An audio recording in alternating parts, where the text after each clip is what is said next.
Amit Khandelwal, welcome you all. Last class में जो हमारा लेक्चर था उसमें हमने जो क्लास 12th है उसका इलेक्ट्रोस्टैटिक्स जो यूनिट फर्स्ट है उसके बारे में पढ़ा था और यूनिट फर्स्ट में जो फर्स्ट चैप्टर के इलेक्ट्रिक चार्ज एंड फील्ड्स के बारे में पढ़ा था। इलेक्ट्रिक चार्ज हमने समझा था। आज हमको चार्ज के बारे में ही समझना है और आज चार्ज के बारे में जो कुछ भी है हम सारा इस लेक्चर में समझेंगे और फिर उससे आगे इस चैप्टर में जो नेक्स्ट पॉइंट्स हैं और जो क्वेश्चंस है चार्ज, उसकी प्रॉपर्टीज एंड डिफरेंट टॉपिक से रिलेटेड वो सब डिस्कस करेंगे। तो स्टूडेंट्स, यहाँ पर हमने पिछली क्लास में चार्ज के बारे में बहुत सारी चीजें पढ़ी थी। आज मैं आपको वो जो हमने पॉइंट्स पढ़े थे उसके थ्रू क्या कंक्लूजन रहा चार्ज का वो हम देखेंगे, तो आप समझेंगे उसको, वो सारी चीजें आपको याद है। अब मैं आपको इलेक्ट्रिक चार्ज जो हमने पढ़ा था उसके बारे में बता रहा हूँ। तो इलेक्ट्रिक चार्ज क्या होता है? इलेक्ट्रिक चार्ज क्या होता है समझना इसको ध्यान से। It is an intrinsic property, it is an intrinsic property of a body in which the body can attract और रिपल्स अनदर बॉडी। क्या समझे आप? किसी भी बॉडी की, कोई भी बॉडी है, कोई भी मटेरियल है, उसकी वो इंटरनल या इंट्रिंसिक प्रॉपर्टी जिसके इफेक्ट में वो किसी अनदर बॉडी को अपनी तरफ अट्रैक्ट कर सकता है या अपने से दूर भेज सकता है, यानी कि रिपल्स कर सकता है, उसको हम बोलते हैं इलेक्ट्रिक चार्ज। तो आपने इलेक्ट्रिक चार्ज की यहां पर डेफिनेशन समझी। मैंने आपको पिछले लेक्चर में इलेक्ट्रोस्टैटिक्स के बारे में बताया था। अभी यहां पर हम इलेक्ट्रोस्टैटिक्स और एक और यहां पर टर्म में आपको डिफाइन करने जा रहा हूं, इसको बोलते हैं इलेक्ट्रोमैग्नेटिज्म। क्या लिखा है मैंने? इलेक्ट्रोमैग्नेटिज्म। ये न्यू टर्म है। इलेक्ट्रोस्टैटिक्स हमने पढ़ा था कि चार्ज अगर स्टैटिक है, स्टैटिक चार्ज यानी रेस्ट पर रखा हुआ चार्ज, ये कोई सरफेस हम इमेजिन करते हैं, एक रेक्टेंगुलर सरफेस है मान लीजिए, तो इस रेक्टेंगुलर सरफेस पर चार्ज अगर रेस्ट पर रखा है यानी कि स्टैटिक कंडीशन में चार्ज रखा है, तो ये अपने अराउंड क्या जनरेट करता है? इलेक्ट्रिक फील्ड जनरेट करता है। ये आपने पढ़ा था। और क्या जनरेट करता है? इलेक्ट्रिक पोटेंशियल जनरेट करता है। और क्या करता है? किसी सेकेंड चार्ज पर अट्रैक्शन या रिपल्शन फोर्स लगाता है। V का मीनिंग क्या है? Electric potential. पोटेंशियल हम इसके आगे वाले चैप्टर में समझेंगे, तो इसको हम बोलते हैं इलेक्ट्रिक पोटेंशियल। और F का मीनिंग आपने पढ़ा था इलेक्ट्रिक फोर्स। E का मीनिंग आपने पढ़ा था इलेक्ट्रिक फील्ड। तो इलेक्ट्रिक फील्ड, इलेक्ट्रिक फोर्स और इलेक्ट्रिक पोटेंशियल फिजिक्स की जिस ब्रांच में हम स्टडी करते हैं इन सब चीजों के बारे में, उसको हमने पढ़ा था इलेक्ट्रोस्टैटिक्स। और इलेक्ट्रोस्टैटिक्स ये सारी चीजें कौन जनरेट करता है? एक स्टैटिक चार्ज या रेस्ट चार्ज। अब अगर हम बात करें चार्ज मूविंग है, चार्ज मूविंग है, चार्ज कहीं से भी मूव हो सकता है, कोई भी कंडक्टर है या कोई भी बॉडी है, अगर उसमें चार्ज फ्लो हो रहा है या कोई इलेक्ट्रिक सर्किट है उसमें से चार्ज फ्लो हो रहा है, तो इसको हम बोलते हैं मूविंग चार्ज। मूविंग चार्ज और चार्ज इज इन मोशन। एक मूविंग चार्ज जो होता है वो अपने अराउंड दो चीजें जनरेट करता है जिसको हम E एंड B से शो करते हैं। E का मीनिंग क्या होता है? Electric field. E का मीनिंग होता है इलेक्ट्रिक फील्ड और B का मीनिंग होता है मैग्नेटिक फील्ड। तो एक मूविंग चार्ज क्या करता है? अपने around electric field and magnetic field generate करता है, लेकिन एक कंडीशन है यहाँ, कब जनरेट करता है? जब ये कांस्टेंट वेलोसिटी से मूव हो रहा है। तो यहां पर मैं वो कंडीशन लिख रहा हूं, moving charge in constant velocity, यानी कांस्टेंट वेलोसिटी के इफेक्ट में अगर कोई चार्ज मूव हो रहा है तो वो अपने चारों तरफ क्या जनरेट करता है, इलेक्ट्रिक फील्ड के साथ मैग्नेटिक फील्ड भी जनरेट करता है। और फिजिक्स की वो ब्रांच जिसमें हम इन चीजों के बारे में स्टडी करते हैं उसको क्या बोलते हैं, इलेक्ट्रोमैग्नेटिज्म। अब इसमें एक कंडीशन और है, आपने फर्स्ट कंडीशन इसमें समझी, एक कंडीशन और मैं बता रहा हूं। अगर चार्ज मूव हो रहा है वेरिएबल स्पीड से या वेरिएबल वेलोसिटी से, तो charge moving with variable velocity. Variable velocity क्या है, वेलोसिटी इंक्रीज हो रही है या डिक्रीज हो रही है, यानी चार्ज एक्सेलरेट कर रहा है या डीएक्सेलरेट कर रहा है, मींस एक्सेलरेट और डीएक्सेलरेट, एक्सेलरेट एंड डीएक्सेलरेट हो रहा है चार्ज। अच्छा, एक्सेलरेट कब होगा, जब इसकी स्पीड इंक्रीज होगी, v का मीनिंग क्या होता है, स्पीड, और डीएक्सेलरेट कब होगा, जब इसकी स्पीड डिक्रीज होगी। अब इस कंडीशन में चार्ज जो होता है वो क्या जनरेट करता है, ये दो चीजें तो जनरेट करता है और एक चीज और जनरेट करता है। देखो E जनरेट करता है, B जनरेट करता है, E और B का मीनिंग मैंने यहां लिख रखा है। एक चीज और जनरेट करता है, उसको बोलते हैं इलेक्ट्रोमैग्नेटिक वेव्स। क्या जनरेट करता है, इलेक्ट्रोमैग्नेटिक वेव्स। तो ये क्वेश्चन भी है, ये पूछते हैं बहुत बार। क्वेश्चन क्या है, मैं यहाँ पे लिख देता हूँ, दो क्वेश्चन यहाँ पे बन रहे हैं। ये क्वेश्चन वैसे 1 मार्क क्वेश्चन है, अगर हम बोर्ड के पैटर्न से देखें, कभी कभी कंपटीशन में पूछ लेते हैं, बहुत बेसिक सा क्वेश्चन है। देखो बच्चों, ये इंट्रोडक्शन पोर्शन चल रहा है, थोड़ी सी थ्योरी हमको समझनी पड़ेगी, तभी आपको आगे की चीजें समझ में आएगी। बेसिक कॉन्सेप्ट्स है, बेसिक फंडामेंटल्स है, ये सब चीजें आप समझोगे, उसके बाद में हम न्यूमेरिकल्स और जो डिफरेंट टॉपिक्स है उस पर आएंगे। मैं डायरेक्ट आपको क्वेश्चंस बताऊंगा न्यूमेरिकल्स वगैरह, या फिर डायरेक्ट डेरिवेशन बताना स्टार्ट करूंगा। आपको फंडामेंटल जो कॉन्सेप्ट्स है वो क्लियर नहीं है तो प्रॉब्लम आएगी, इसलिए ये पढ़ना पड़ेगा। स्टार्टिंग है, इसके बाद में हम सारे डेरिवेशन एंड न्यूमेरिकल्स पे ही वर्क करने वाले हैं। तो बच्चों क्वेश्चन क्या बनता है कि अ स्टैटिक चार्ज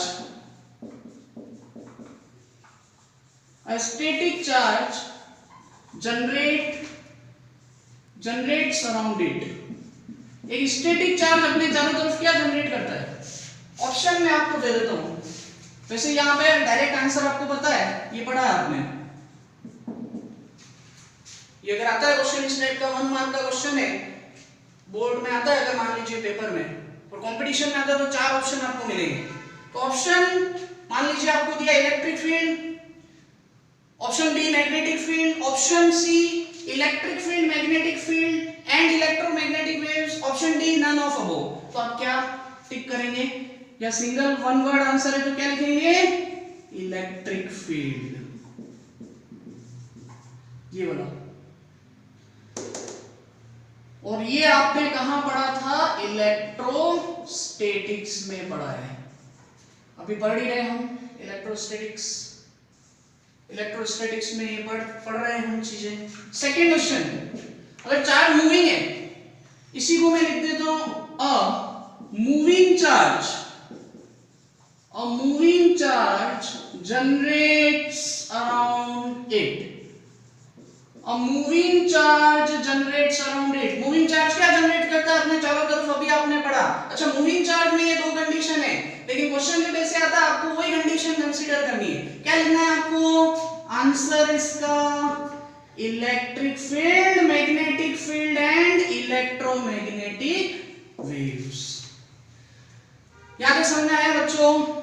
तो हमने अभी ये एक तो चार्ज की डेफिनेशन समझी, हमने चार्ज के बारे में बहुत सारी चीजें पढ़ी थी, उसका रिजल्ट कंक्लूजन क्या निकला वो समझा, फिजिक्स का इलेक्ट्रोस्टैटिक्स के साथ चार्ज की मूविंग कंडीशन में क्या चेंज आता है वो समझा, और अब हम समझने वाले हैं इसके आगे चार्ज की यूनिट्स एंड डायमेंशन के बारे में, और फिर हम चार्ज कैसे करते हैं किसी बॉडी को उसके बारे में भी देखेंगे, चार्ज की प्रॉपर्टीज देखेंगे और फिर न्यूमेरिकल स्टार्ट करेंगे। तो यहाँ पर आपको ये चीज समझ में आई, आप इसका एक स्क्रीनशॉट लीजिए, मैं साइड में हो जाता हूँ, इसका स्क्रीनशॉट लीजिए, और भी कोई प्रॉब्लम हो इसमें मुझसे डिस्कस कीजिए। आपको जो भी प्रॉब्लम है वो कमेंट बॉक्स में मुझे सेंड करना है या डायरेक्टली आप मुझे सेंड कर सकते हैं। नंबर मैंने अपने यहाँ शो किए हुए हैं, पिछले लेक्चर में भी बोला था, अभी भी बोल रहा हूँ। और प्लीज चैनल को सब्सक्राइब, लाइक और शेयर जरूर कीजिए।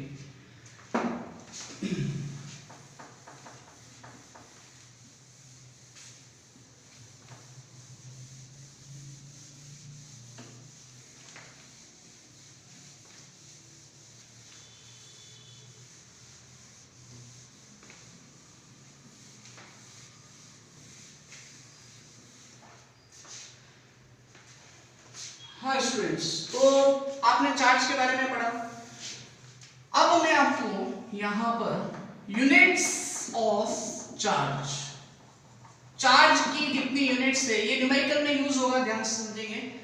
यहां से ये चीजें आपको याद रखनी है, यूनिट्स ऑफ चार्ज। तो बच्चों, चार्ज की एसआई यूनिट, एसआई यूनिट क्या होती है? इंटरनेशनल यूनिट, वर्ल्ड वाइड जो यूनिट यूज होती है क्या है? कूलोम। कूलोम को हम सी से शो करते हैं, जहां भी सी लिखा होगा कूलोम यूनिट में। अगर हम इसकी सीजीएस यूनिट की बात करें, सीजीएस यूनिट ऑफ चार्ज क्या होता है? सीजीएस यूनिट क्या होता है? स्मॉलेस्ट यूनिट, थोड़ी कम होती है। ऐसा यूनिट कूलोम बड़ी यूनिट है, सीजीएस छोटी यूनिट है। इसको हम बोलते हैं ईएसयू। ईएसयू का मीनिंग क्या है? State coulomb. ईएसयू का मीनिंग क्या है? State coulomb. अब बच्चों, यहाँ पे ये बिग यूनिट है चार्ज की, स्मॉल यूनिट है, इन दोनों में एक रिलेशन है। क्या रिलेशन है? 1 coulomb is equal to 3 × 10⁻9 state coulomb. 1 coulomb कितने स्टेट कूलोम के इक्वल है? 3 × 10⁻9 स्टेट कूलोम के इक्वल होता है 1 कूलोम चार्ज का मैग्नीट्यूड। एक चीज और, अगर हमको, यहां पे आप ध्यान से समझेंगे, आपने पढ़ा है कि एटम जो होता है, एटम के एक्सटर्नल, एटम का जो सेंटर पार्ट होता है उसमें न्यूक्लियस, न्यूक्लियस बोलते हैं उसको, उसमें क्या होता है? Proton and neutron. इलेक्ट्रॉन्स क्या करते हैं? उसका रिवॉल्यूशन करते हैं। अगर यहां पे 1 कूलोम चार्ज का नंबर ऑफ इलेक्ट्रॉन से रिलेशन हम देखें, एक क्वेश्चन है यहाँ पे, इसका मैं सॉल्यूशन भी बताऊंगा, आपको आगे बताऊंगा। अभी मैं डायरेक्ट उसकी वैल्यू बता रहा हूं, क्योंकि अभी उसमें एक फॉर्मूला यूज होगा, वो मैं यहाँ फॉर्मूला लिखूंगा, तो हमने अभी उसको पढ़ा नहीं, अभी इसी के बाद वाले टॉपिक में समझेंगे। तो यहाँ पे क्वेश्चन क्या है? 1 coulomb charge, 1 coulomb charge is equal to how many electrons? 1 coulomb charge is equal to how many electrons? या 1 coulomb charge is equal to charge of how many electrons? तो इसको आपको सीधा याद रखना है। 1 coulomb charge is equal to होता है 6.25 × 10⁻18 इलेक्ट्रॉन्स के चार्ज के मैग्नीट्यूड के इक्वल होता है। ये सीधा याद रखना है। 1 कूलोम इज इक्वल टू क्या होता है? 6.25 × 10⁻18 इलेक्ट्रॉन्स के चार्ज के मैग्नीट्यूड के इक्वल होता है। इसका सॉल्यूशन भी मैं बताऊंगा कैसे आई ये वैल्यू, आगे देखेंगे आप। अब यहाँ पे अगर हम चार्ज की अदर यूनिट्स की बात करें, चार्ज की अदर यूनिट्स क्या होती है? तो एक तो स्टेट कूलोम आपने समझा, और क्या होता है? इसको हम बोलते हैं एबो कूलोम, एबो कूलोम, और इसको हम EMU भी बोलते हैं, EMU। EMU का मीनिंग क्या है? EMU का मीनिंग है इलेक्ट्रो, M का मीनिंग है मैग्नेटिक, U का मीनिंग है unit of charge, electromagnetic unit of charge. इसी एबो कूलोम को क्या बोलते हैं? Electromagnetic unit of charge. अब यहाँ पे कूलोम का एबो कूलोम से या EMU से क्या रिलेशन है? तो 1 कूलोम इज इक्वल टू होता है 1/10 एबो कूलोम, या 1/10 EMU ऑफ चार्ज। 1 कूलोम जो चार्ज की एसआई यूनिट है उसकी वैल्यू 1/10 एपोकुलम के इक्वल होती है, यानी इस यूनिट के इक्वल होती है, और इसको 1/10 ईएमयू ऑफ चार्ज भी बोल सकते हैं। अगर हम 1 एपोकुलम या 1 ईएमयू इसका रिलेशन देखें ईएसयू से, ईएसयू तो आपने पढ़ा 1 कूलम इज इक्वल टू क्या होता है, ये 1 कूलम कितने ईएसयू के इक्वल है, 3 × 10⁹। तो मैं यहां पे अगर 1 कूलम है, इसको 1 कूलम को पुट करता हूं 3 × 10⁹ स्टेट कूलम ईएसयू, और यहां आपने क्या लिखा है 1/10 एपोकुलम, यहां आपने क्या लिखा 1/10 पार्ट ऑफ ईएमयू, इसको इधर क्रॉस मल्टीप्लाई किया तो वैल्यू क्या आएगी 3 × 10⁻10 ESU इज इक्वल टू 1 एपोकुलम या फिर 1 EMU। तो बच्चों क्या समझे, 1 EMU 1 electromagnetic unit of charge या 1 एपोकुलम कितने स्टेट कूलम के इक्वल होता है, 3 × 10⁻10 स्टेट कूलम के इक्वल होता है। यहां तक समझ में आया आपको। चार्ज की बिग यूनिट, सबसे बड़ी यूनिट, चार्ज की बिग यूनिट क्या होती है, फैराडे। चार्ज की बिग यूनिट क्या होती है, फैराडे। अगर हम फैराडे का कूलम से रिलेशन देखते हैं तो 1 फैराडे इज इक्वल टू क्या होता है 96,500 कूलम। 1 फैराडे कितनी बड़ी यूनिट है, 1 फैराडे कितने कूलम्स के इक्वल है 96,500 कूलम, बिगेस्ट यूनिट, बहुत ज्यादा बड़ी यूनिट है फैराडे। तो यहां पर बच्चों आपने क्या समझा, आपने चार्ज की यूनिट्स के बारे में समझा। चार्ज किसी भी यूनिट में उसको हमको किस में कन्वर्ट करना है, कूलम में कन्वर्ट करना है। कूलम में कन्वर्ट करना है, कैसे कन्वर्ट करते हैं, क्या रिलेशन से, अगर स्टेट कूलम कहीं गिवन है तो आप ये relation 1 coulomb is equal to क्या लिखेंगे 3 × 10⁻9 स्टेट कूलम, यानी कि स्टेट कूलम को कूलम में कन्वर्ट करने के लिए 3 × 10⁻9 से डिवाइड करेंगे। स्टेट कूलम को किसमें कन्वर्ट करना है, कूलम में कन्वर्ट करना है। तो यहां मैंने क्वेश्चन लिखा है कि 1 कूलम चार्ज, किसी ऑब्जेक्ट पे अगर 1 कूलम चार्ज है, ये मान लीजिए कोई ऑब्जेक्ट है और इस पे चार्ज का मैग्नीट्यूड कितना है 1 कूलम। चार्ज को हम Q, small q, large q कैसे भी शो कर सकते हैं। तो 1 कूलम चार्ज कितने इलेक्ट्रॉन के चार्ज के इक्वल है 6.25 × 10⁻18 इलेक्ट्रॉन्स के चार्ज के इक्वल है। चार्ज की अदर यूनिट क्या है, एपोकुलम और EMU। EMU is electromagnetic unit of charge and 1 coulomb is equal to क्या होता है 1/10 टाइम्स ऑफ एपोकुलम या 1/10 टाइम्स ऑफ EMU। मैंने यहाँ 1 कूलम को इस रिलेशन से लिखा है 3 × 10⁻9। अब मुझे अगर 1 एपोकुलम की वैल्यू ESU में चाहिए या 1 EMU की वैल्यू ESU में चाहिए, मैं इसको इधर या फिर इसको इधर क्रॉस मल्टीप्लाई करता हूं तो ये वैल्यू हो जाती है 3 × 10⁻10 ESU is equal to 1 abcoulomb और 1 EMU ऑफ चार्ज। चार्ज की बिग यूनिट क्या होती है, Faraday. 1 Faraday is equal to क्या होता है 96,500 कूलम। तो बच्चों यहां तक आपको समझ में आया, इसका एक स्क्रीनशॉट लो, ये चीजें हमको न्यूमेरिकल में यूज होने वाली है, लेकिन इससे भी ज्यादा काम की चीज जो ये यूज हो या नहीं हो, लेकिन वो तो यूज होगा ही, वो हर क्वेश्चन में यूज होगा, वो कन्वर्जन आपको याद रखना है। तो अब जो मैं बता रहा हूं उसको बहुत ध्यान से आप देखेंगे और फिर हम उसी से रिलेटेड नेक्स्ट पॉइंट देखेंगे। तो इसका स्क्रीनशॉट ले लिया आपने, जो भी प्रॉब्लम हो उससे डिस्कस करेंगे। कॉपी और एक कॉपी या रजिस्टर और पेन लेके बैठेंगे और साथ साथ में नोट करते रहेंगे। इसके साथ में आप अपने खुद के नोट्स भी इसको देख के बनाते रहेंगे। अब आप यहाँ पर नेक्स्ट पॉइंट जो समझने वाले हैं, इसी से है, यूनिट में ही है, इसी का ही नेक्स्ट पोर्शन है जो आपको ध्यान रखना है।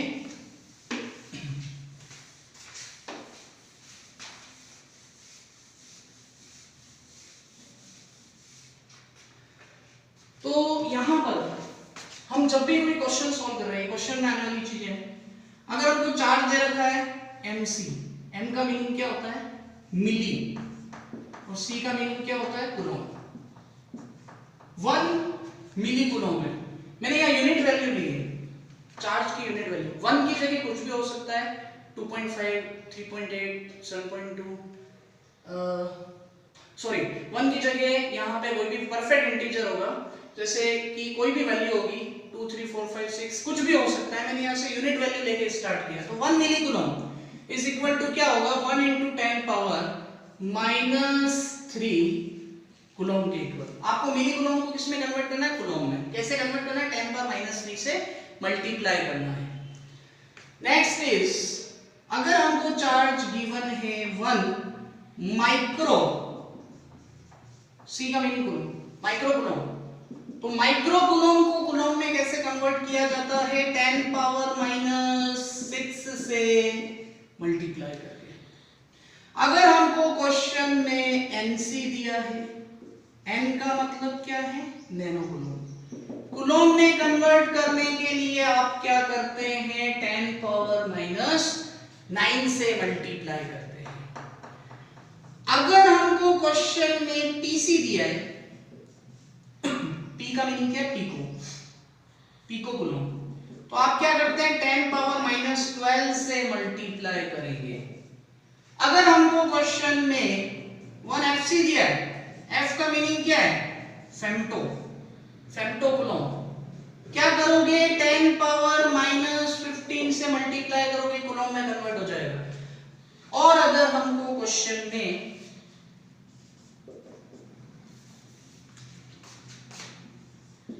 केसी दिया है, के का मीनिंग क्या है किलो कूलम, क्या करोगे 10 पावर +3 यानी कि 1000 से मल्टीप्लाई करोगे, तो ये किसमें कन्वर्ट हो जाएगा कूलम में कन्वर्ट हो जाएगा। फिर इसी के अलावा अगर हमको क्वेश्चन में कैपिटल एम सी गिवन है, एम सी का मीनिंग क्या है मेगा कूलम, मेगा कूलम को कूलम में कन्वर्ट करने के लिए क्या किया जाता है 10 पावर +6 से मल्टीप्लाई किया जाता है। तो बच्चों सबसे यहां पर देखो आपको याद रखने का तरीका क्या है, आप देखो ये सब इतनी सारी चीजें लिखी, कैसे याद रखें, यहां से आता है यहां से आता है, कैसे याद रखें, बहुत इजी मेथड है। अगर आपको यहां पे केवल क्या याद रखना है सीक्वेंस, बाकी अपने आप होगा। तो मेरे साथ में आप रिपीट करेंगे मिली, माइक्रो, नैनो, पिको, फेम्टो। एक बार फिर से रिपीट करेंगे मिली, माइक्रो, नैनो, पिको, फेम्टो। मिली जो है इसकी वैल्यू याद रखो, आगे अपने आप याद होगा। जो भी वैल्यू है 1 है तो 1, और भी कोई वैल्यू है, जो भी वैल्यू है 2, 3, 4, 5 जो भी वैल्यू है वो यहाँ आएगा, इनटू क्या करना है 10 पावर -3। अब क्या करना है हर बार 10 पावर -3 ऐड करना है। आपने -3 में -3 ऐड किया -6, -6 में -3 ऐड किया -9, -9 में -3 ऐड किया -12, और -12 में -3 ऐड किया -15। तो क्या किया आपने, क्या किया ऐड किया, क्या ऐड किया 10 पावर -3 को। तो ये क्या हो रहा है ऐसे हर बार आगे बढ़ रहा है। सीक्वेंस आपको याद है तो आपको क्वेश्चन में नैनो कूलम आए आप सीधा मल्टीप्लाई कर दोगे, पिको कूलम आए सीधा मल्टीप्लाई कर देंगे। अगर हमको क्वेश्चन में किलो कूलम और मेगा कूलम गिवन है तो किलो कूलम, किलो में आपको किलोग्राम की बात करें, कूलम को हम होल्ड करते हैं किलोग्राम, हम कोई भी चीज लेते हैं, खरीदते हैं, परचेस करते हैं, क्या करते हैं हम 1 kg 2 kg लिया तो kg is equal to how many gram 1000 gram, बस वही कॉन्सेप्ट है। 1 kilo coulomb is equal to क्या 1 × 10 power 3 coulomb, 1 mega coulomb is equal to 1 × 10 power 6 coulomb. यहां आपने क्या किया ऐड किया, किसको ऐड किया 10 पावर 3 को ऐड किया, तो 10 पावर 3 से क्या हो गया 10 पावर 6। सबसे ज्यादा जो यूज होने वाला है वो क्या होने वाला है मिली कूलम एंड माइक्रो कूलम। सबसे ज्यादा जो यूज होने वाला है क्वेश्चन में वो क्या यूज होने वाला है मिली कूलम एंड माइक्रो कूलम, इसका ध्यान रखें। अच्छा, यहां पे बच्चों चार्ज की डायमेंशन क्या होती है? What is dimension of charge? कौन को समझना है? आपने पढ़ा करंट की definition I is equal to Q upon T, current का फॉर्मूला 10th क्लास में पढ़ा है, आगे भी पढ़ोगे 12th में। Rate of flow of charge को करंट बोलते हैं। यहां से मैं इसको इधर क्रॉस मल्टीप्लाई करता हूं तो Q इज इक्वल टू क्या होगा? I into T। I क्या है? करंट है, एम्पियर। T क्या है? टाइम। तो एम्पियर करंट की डायमेंशन क्या होती है? एम्पियर, जो आपने 11th में भी पढ़ा है। करंट फंडामेंटल क्वांटिटी है, इसकी डायमेंशन A1, टाइम का T1। तो ये डायमेंशन चार्ज की क्या बनी? A1 T1। तो यहां तक आपको समझ में आया? ये चीज अच्छे से ध्यान होनी चाहिए। इसका एक स्क्रीनशॉट लो, फिर इससे आगे की जो मेन चीजें हैं, अब जो भी चीजें हैं धीरे धीरे हम क्वेश्चंस पे आने वाले हैं वो आप समझेंगे। यहां तक जो भी प्रॉब्लम है मुझसे डिस्कस करेंगे। एक स्क्रीनशॉट लो, इससे आगे का फिर मैं अभी बताता हूं आपको। तो स्टूडेंट्स, आपने इससे पहले जस्ट समझा था चार्ज के बारे में, चार्ज की यूनिट्स पढ़ी थी, डायमेंशन पढ़ी थी। नेक्स्ट हम जो यहाँ पर टॉपिक समझ रहे हैं वो क्या? Methods of charging. तो हम किसी भी बॉडी को चार्ज कैसे कर सकते हैं उसके बारे में हम यहाँ पे समझेंगे। कुछ कॉन्सेप्ट्स हैं जो न्यूमेरिकल में यूज होंगे, छोटे छोटे कॉन्सेप्ट्स आपको देखना है। तो मेथड्स ऑफ चार्जिंग, हम किसी बॉडी को कैसे चार्ज कर सकते हैं। तो इसमें वेरी फर्स्ट इसको हम बोलते हैं charging by conduction, charging by conduction और चार्जिंग बाय कांटेक्ट। कंडक्शन को हम कांटेक्ट भी बोलते हैं। मेथड्स ऑफ चार्जिंग में चार्जिंग बाय कांटेक्ट ध्यान से समझना है, क्योंकि ये कॉन्सेप्ट है, ये जो भी हम अभी पढ़ेंगे इस टॉपिक में, वो हम क्वेश्चन में जब हमको सीधी लैंग्वेज गिवन होगी, जब हमको उसको सॉल्व करेंगे तो सॉल्यूशन में ये चीज हमको वहां पर ध्यान से ये कॉन्सेप्ट के फॉर्म में समझना है और फिर उसको अप्लाई करना है। तो देखो स्टूडेंट्स, जैसे ये कोई कंडक्टर है, ये चार्ज है,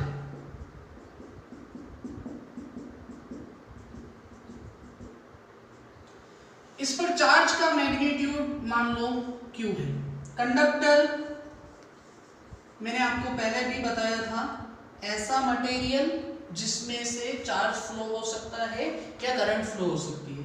अब इस कंडक्टर को, ये एक सेकंड कंडक्टर है, ये क्या है? अनचार्ज्ड है।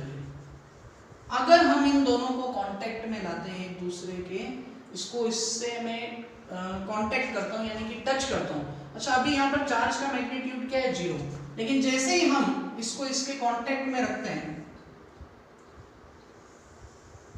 तो क्या होगा?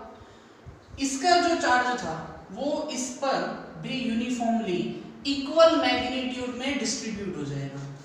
इट मींस जितना चार्ज फर्स्ट स्फीयर पर था उसका हाफ चार्ज सेकेंड स्फीयर पर डिस्ट्रीब्यूट हो जाएगा, यानी कि चार्ज का रीडिस्ट्रीब्यूशन होगा। ये चार्ज दोनों स्फीयर पर यूनिफॉर्मली डिस्ट्रीब्यूट हो जाएगा, यानी कि दोनों स्फीयर पर चार्ज अब कितना हो जाएगा? पहले वाले स्फीयर के चार्ज का आधा आधा रह जाएगा, हाफ वैल्यू रह जाएगी। इसको एक और तरीके से समझते हैं। मान लीजिए कि ये कोई स्फीयर है, ये स्फीयर, इस पर मान लीजिए Q चार्ज है। अगर हम इसको किसी सेकेंड स्फीयर के कांटेक्ट में लेते हैं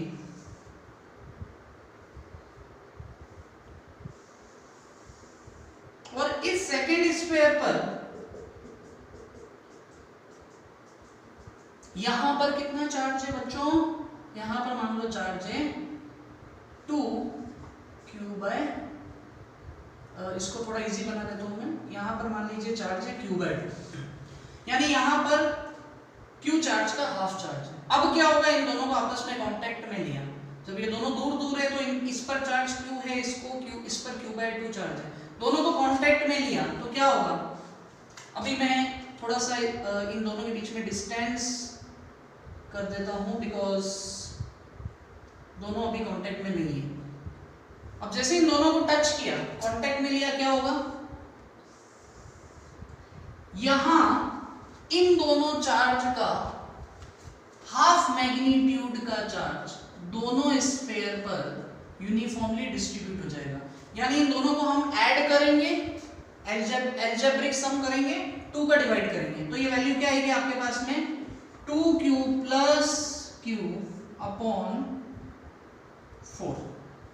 ये समझ में आया आपको? 2q plus q and 2 into 2, ये वैल्यू क्या होगी 4। तो आपके पास नेक्स्ट वैल्यू क्या आएगी 3q अपॉन 4। यानी कि it means 3q by 4 magnitude का चार्ज दोनों स्फीयर्स पर यूनिफॉर्मली डिस्ट्रीब्यूट हो जाएगा। दोनों पर कितना चार्ज यूनिफॉर्मली डिस्ट्रीब्यूट होगा 3q बाय 4। मान लीजिए अगर ये नेगेटिव होता -q बाय 2, तो भी आप क्या करते हैं q, अब यहां प्लस -q बाय 2 अपॉन 2 करते हैं, तो वो वैल्यू यहां पर साइन नेगेटिव आ जाता है, तो वो वैल्यू क्या हो जाती है आपके पास 2q माइनस q बाय 4, क्या वैल्यू आती q बाय 4 होता है।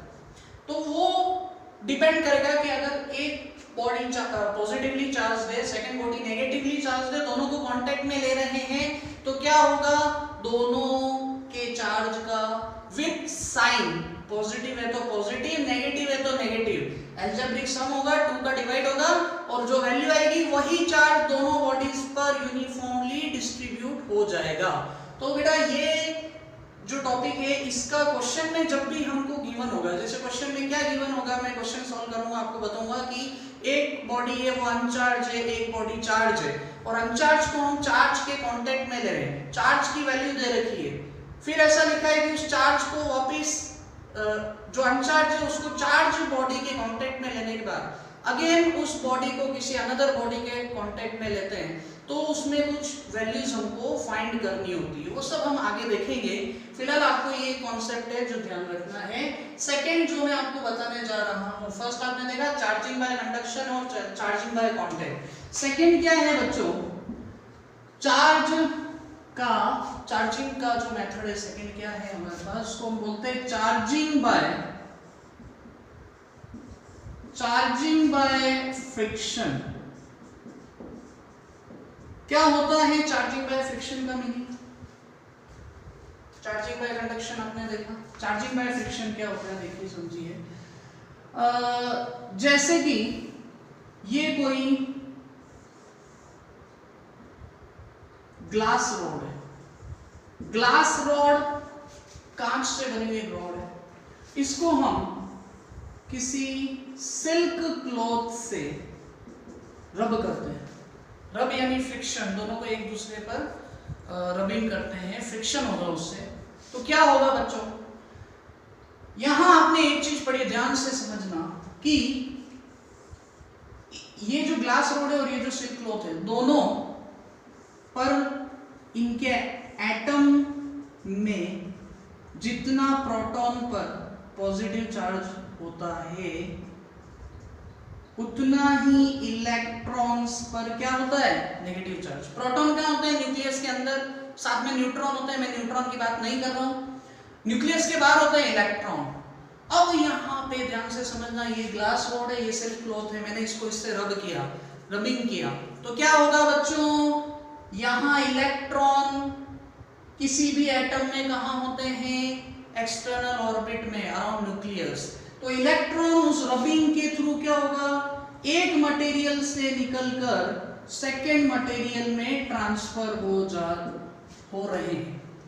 यानी यहां से इलेक्ट्रॉन इस ग्लास रॉड के एटम से निकलकर कहां जा रहे हैं, सिल्क क्लॉथ पर जा रहे हैं, तो इलेक्ट्रॉन्स की क्वांटिटी इंक्रीज हो रही है, किसमें इंक्रीज हो रही है, सिल्क क्लॉथ में। ये ग्लास रॉड का एटम है, ये सिल्क क्लॉथ का एटम है, तो इलेक्ट्रॉन की क्वांटिटी कहां इंक्रीज हो रही है, सिल्क क्लॉथ पे, तो उसकी वजह से क्या होगा, आपने पढ़ा है कि जितने प्रोटॉन होते हैं किसी भी मटेरियल में उतने इलेक्ट्रॉन होते हैं, लेकिन यहाँ क्या हो रहा है, यहाँ इलेक्ट्रॉन निकल के जा रहे हैं सिल्क क्लॉथ में, तो सिल्क क्लॉथ पर ज्यादा चार्ज कौन सा हो रहा है, नेगेटिव चार्ज, इलेक्ट्रॉन्स का नेगेटिव चार्ज, तो सिल्क क्लॉथ क्या हो जाता है, यहाँ पर नेगेटिवली चार्ज हो जाता है, और जो ग्लास रोड है उसमें इलेक्ट्रॉन्स क्या हो रहे हैं, कम हो रहे हैं, यानी इलेक्ट्रॉन्स की डिफिशियंसी हो रही है, और यहां पर क्या हो रहे हैं, इलेक्ट्रॉन एक्सेस हो रहे हैं, इलेक्ट्रॉन इंक्रीज हो रहे हैं। तो ये जो ग्लास रोड है ये क्या हो जाती है,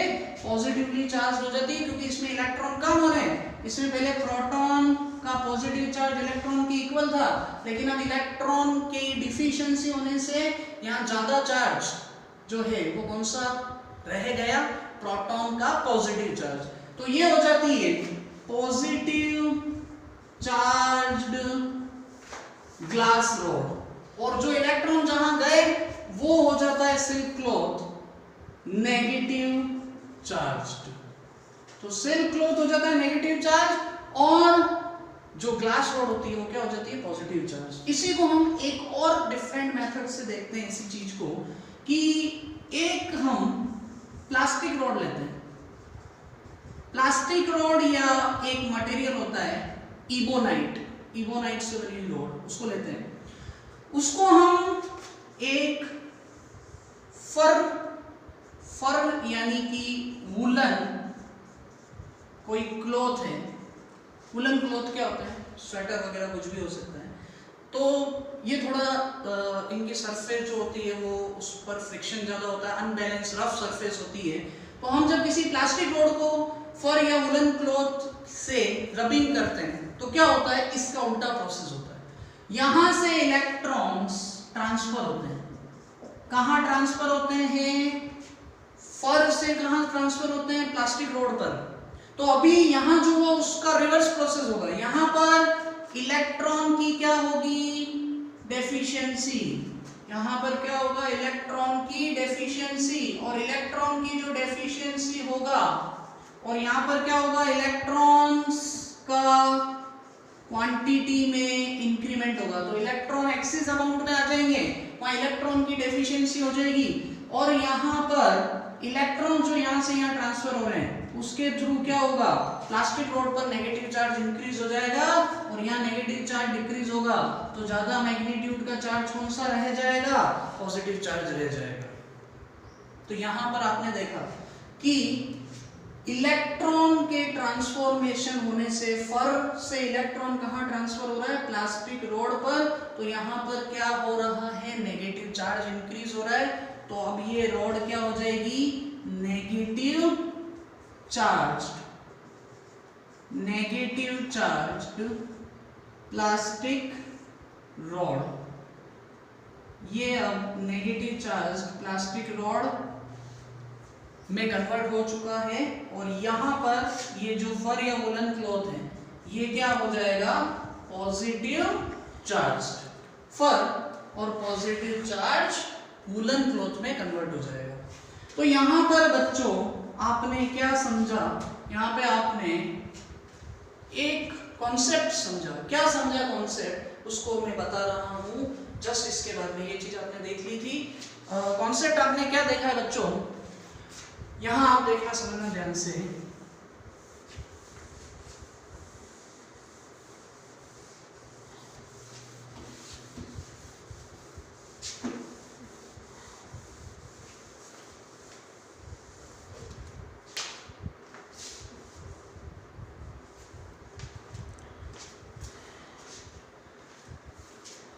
यहां आपने देखा कि फ्रिक्शन होने से, किसी भी ऑब्जेक्ट को किसी सेकेंड ऑब्जेक्ट पे रबिंग करने से क्या होता है, फ्रिक्शन होने से इलेक्ट्रॉन का ट्रांसफॉर्मेशन होता है, और मटेरियल पॉजिटिव चार्ज होता है और नेगेटिव चार्ज होता है। तो किसी भी ऑब्जेक्ट के पॉजिटिव चार्ज होने और नेगेटिव चार्ज होने में, किसी भी ऑब्जेक्ट के पॉजिटिव और नेगेटिव चार्ज होने में कौन रेस्पॉन्सिबल होते हैं, इलेक्ट्रॉन। इलेक्ट्रॉन का ट्रांसफॉर्मेशन होने के कारण, due to the transformation of electrons, any object is positively charged और नेगेटिवली चार्ज्ड। एक चीज और यहां ध्यान रखनी है, मैं अगर मास की बात करता हूं, अब मैं किसकी बात कर रहा हूं, मास की। पहली बार मैं चार्ज को छोड़ के बात कर रहा हूं किसी अलग क्वांटिटी की, अलग वैल्यू है मास।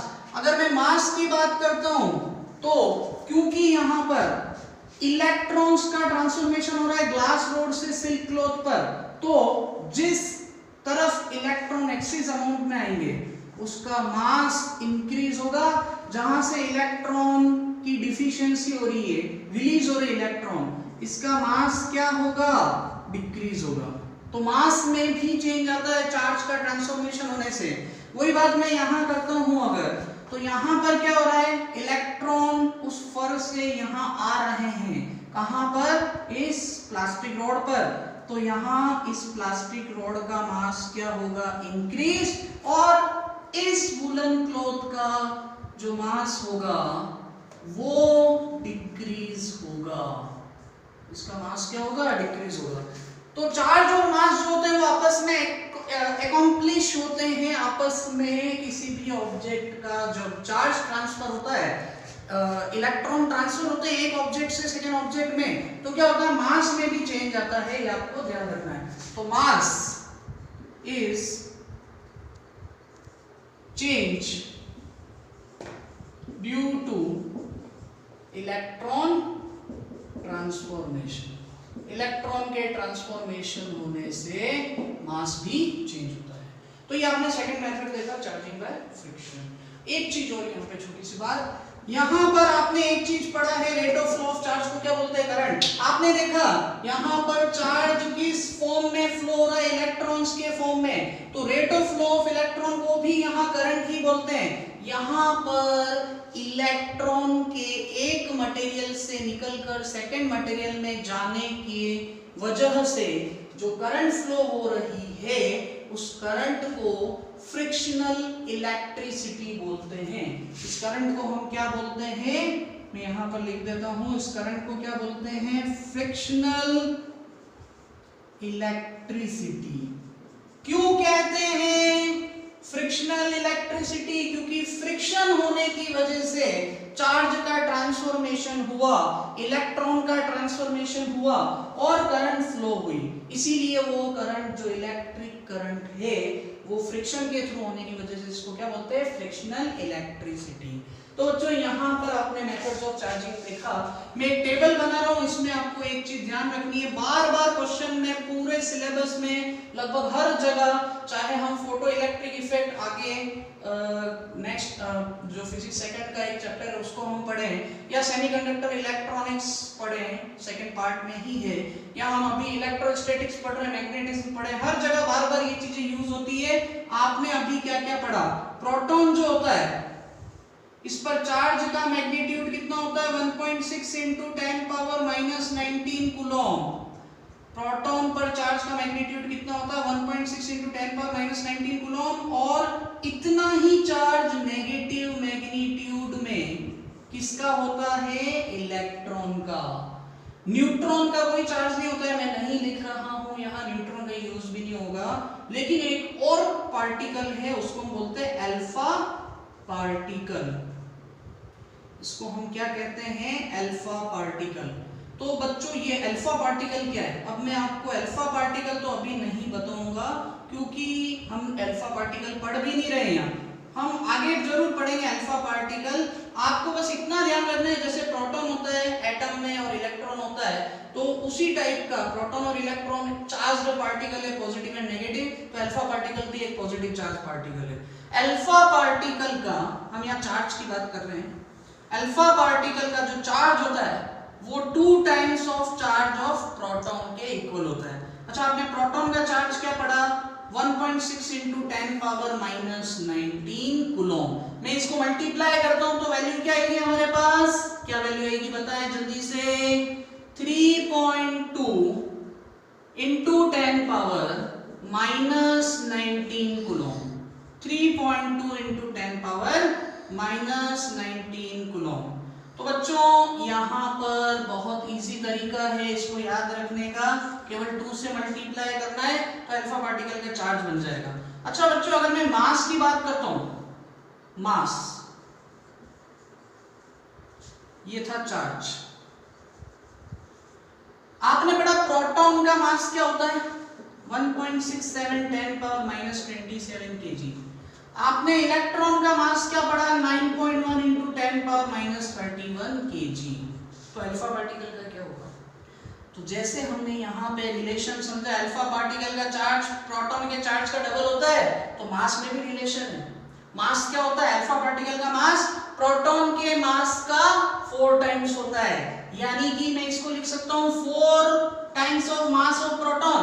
मास ऑफ प्रोटॉन कितना लिखा आपने, ये इसको मैं 4 से मल्टीप्लाई करता हूँ, तो वैल्यू क्या आएगी आपके पास, 4 इंटू 1.67 इंटू 10⁻27 kg, और ये वैल्यू हमारी कितनी बनेगी,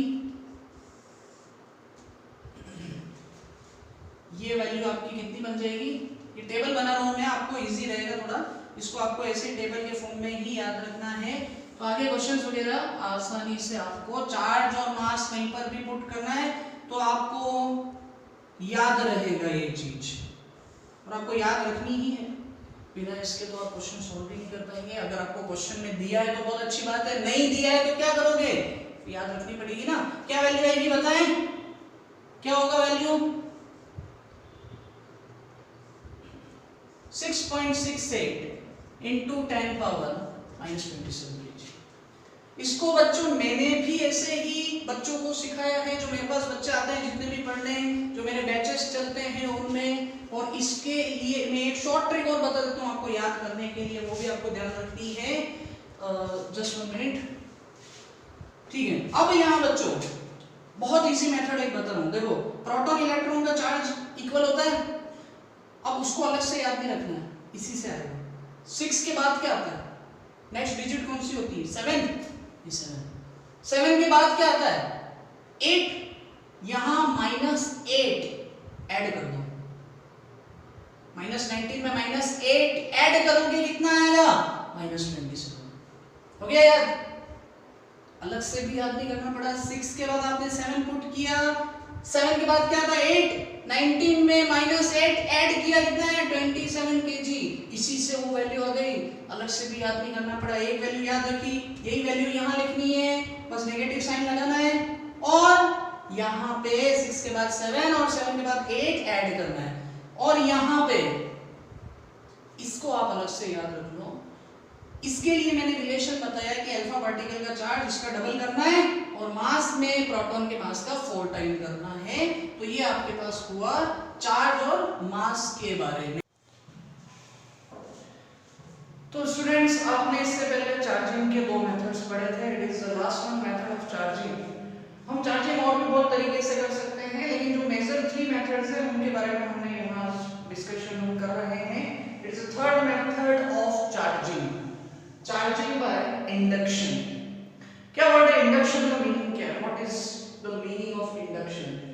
यहां पर मैंने इसकी डेफिनेशन लिखी है, the process of temporary electrification of a body in which its closer end is charged in opposite polarity and the farther end is charged in same polarity in presence of another charged body। क्या meaning है इसका, इस diagram के through समझते हैं। ये एक sphere है, ये क्या है, कंडक्टर स्फीयर है। इस कंडक्टर स्फीयर को हम इंसुलेटर स्टैंड पर फिक्स करते हैं। कहां पर फिक्स किया मैंने इसको, इंसुलेटर स्टैंड पे।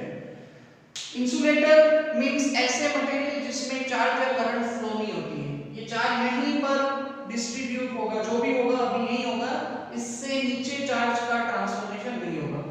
ये एक पॉजिटिव चार्ज रॉड है, इसको हम इस स्फीयर के पास में लाते हैं। तो क्या होता है स्टूडेंट्स, इस स्फीयर का ये वाला जो पोर्शन है, इसके पास वाली जो सरफेस है वो नेगेटिवली चार्ज हो जाता है। क्यों हो जाता है, क्योंकि इस स्फीयर में जो इलेक्ट्रॉन्स हैं वो इस पॉजिटिव चार्ज की तरफ अट्रैक्ट होते हैं, सारे इलेक्ट्रॉन्स यहां पर आकर कलेक्ट हो जाते हैं, और जो पॉजिटिव चार्ज है इस स्फीयर का वो इस पॉजिटिव चार्ज से रिपल्स होने की वजह से यहां से दूर चला जाता है। तो यहां पर मान लीजिए इस रॉड पर +q चार्ज है, तो यहां पर -q चार्ज इकट्ठा हो जाता है और यहां पर +q चार्ज। अब अगर हम इस स्फीयर को as it is farther section में, तो क्या होता है, ये जो चार्ज था ये अर्थ में ट्रांसफर हो जाता है। ये चार्ज अर्थ में ट्रांसफर होने की वजह से क्या होता है, यहाँ पर ओनली नेगेटिव चार्ज रह जाता है।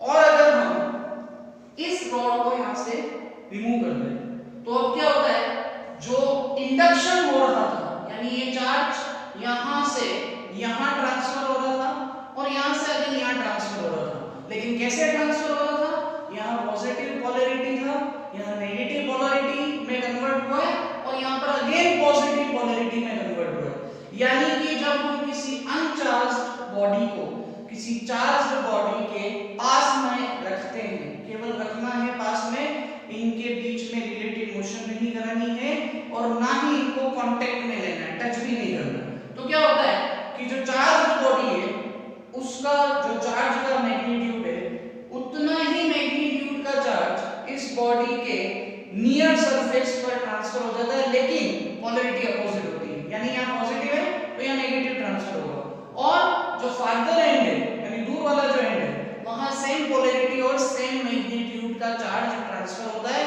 यही बात यहाँ पर लिखी हुई है, इसी फिनोमेना को बोलते हैं चार्जिंग बाय इंडक्शन।